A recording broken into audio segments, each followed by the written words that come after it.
आज हम newborn babies के गले से आने वाली आवाज़ों के बारे में बात करेंगे।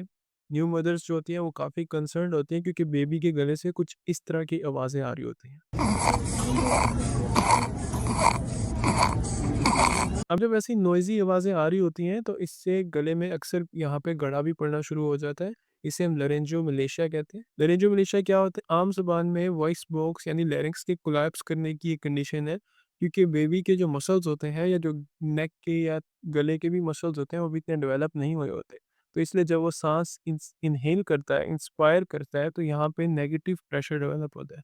उस नेगेटिव प्रेशर से जो वॉइस बॉक्स होता है वो कोलैप्स कर जाता है, क्योंकि वो अभी इतना डेवलप नहीं हुआ होता। 80% या मेजॉरिटी ऑफ बेबीज़ में ये नॉर्मल कंडीशन है, ये हर न्यूबॉर्न बेबीज़ में कुछ मंथ्स तक हो जाती है, क्योंकि अभी मसल्स डेवलप हो रहे होते हैं, अभी बॉडी के सारे मसल्स वीक होते हैं, इसी तरह लैरिंक्स के गले के भी मसल्स अभी वीक होते हैं, तो इसलिए कोलैप्स हो रहा होता है। अब जब आप बेबी को सीधा लेटाते हैं तो ये आवाज़ें बढ़ जाती हैं, इसकी क्या वजह है? उसकी वजह ये है कि जब सीधा लेटाते हैं तो ग्रेविटी का भी असर होना शुरू हो जाता है। ग्रेविटी भी उस वॉइस बॉक्स यानी लैरिंक्स जो ट्यूब होती है, उसमें कोलैप्स कराती है। तो और अगर आप बेबी को उल्टा लेटा दें तो ये आवाज़ें कम हो जाती हैं, क्योंकि उसको हेल्प मिलती है ओपन होने में। अब अगर आपका बेबी सो ठीक रहा है, वो फीड सही ले रहा है, उसकी ग्रोथ, हाइट और वेट सही बढ़ रही है, तो आपने कंसर्न नहीं होना, ये नॉर्मल कंडीशन है। इसकी वजह से रिफ्लक्स बेबी में बढ़ सकता है। रिफ्लक्स को कम करने के लिए मैं ऑलरेडी वीडियो बना चुका हूँ, उसका लिंक आपको ऊपर मिल जाएगा। अब इस कंडीशन से जो आवाज़ें आती हैं, उन आवाज़ों को स्ट्राइडर कहते हैं। अब स्ट्राइडर नॉर्मल तब होती है कि जब बेबी की लाइफ पे कोई इफ़ेक्ट नहीं पड़ा, उसकी स्लीप में, उसकी ग्रोथ में कोई इफ़ेक्ट नहीं पड़ा, तो ये आवाज़ें नॉर्मल है, मदर को कंसर्न की ज़रूरत नहीं है।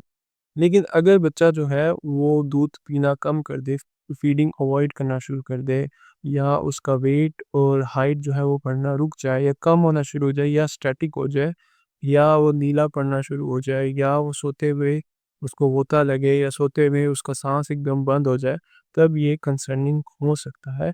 इसका मतलब है कि लेरिंजियोमलेशिया ज़्यादा है। मतलब उसकी जो सेवेरिटी है वो ज़्यादा है, वो ब्रीदिंग में, लाइफ में बच्चे को अफ़ेक्ट कर रही है। अगर ये सिम्पटम आना शुरू हो जाए तो आपने डॉक्टर को दिखाना है।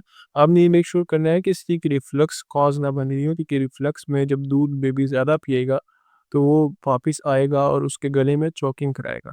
तो आपने फ़ीड्स की क्वांटिटी, पोर्शन साइज़ेज़ को कम देना है, और 15 से 20 मिनट बेबी को बर्प यानी उसको बिठा के या अपने शोल्डर से लगा के उसकी फ़ीड को नीचे तक लेके जाना है, कि कहीं वो एसोफेगस या थ्रोट में ना रह जाए, कि जो वो गले में रह जाएगा तो लेरिंजियोमलेशिया को वर्स करेगा। ऑलरेडी बेबी का जो ब्रोंकियोल्स हैं, ऑलरेडी जो साँस की नाली है वो नैरो है, तो अगर उसमें दूध भी होगा तो वो साँस में मज़ीद प्रॉब्लम कॉज़ करेगा। 5 से 6 मंथ तक ये पीक पे जा सकता है, और 1 से 2 ईयर्स तक ये जो वो थ्रोट से या गले से आने वाली आवाज़ें हैं, ये बिल्कुल ख़त्म हो जाती हैं। तो इसमें परेशानी की कोई बात नहीं है। अगर आपके बेबी में कंसर्निंग सिम्पटम्स आ रहे हैं, यानी उसका वेट नहीं बढ़ रहा, उसको सियानसिस हो रहा है और वो नीला पड़ रहा है और उसकी साँस भी बंद हो रही है, तो आपने डॉक्टर को, पीडियाट्रिशियन को दिखाना है।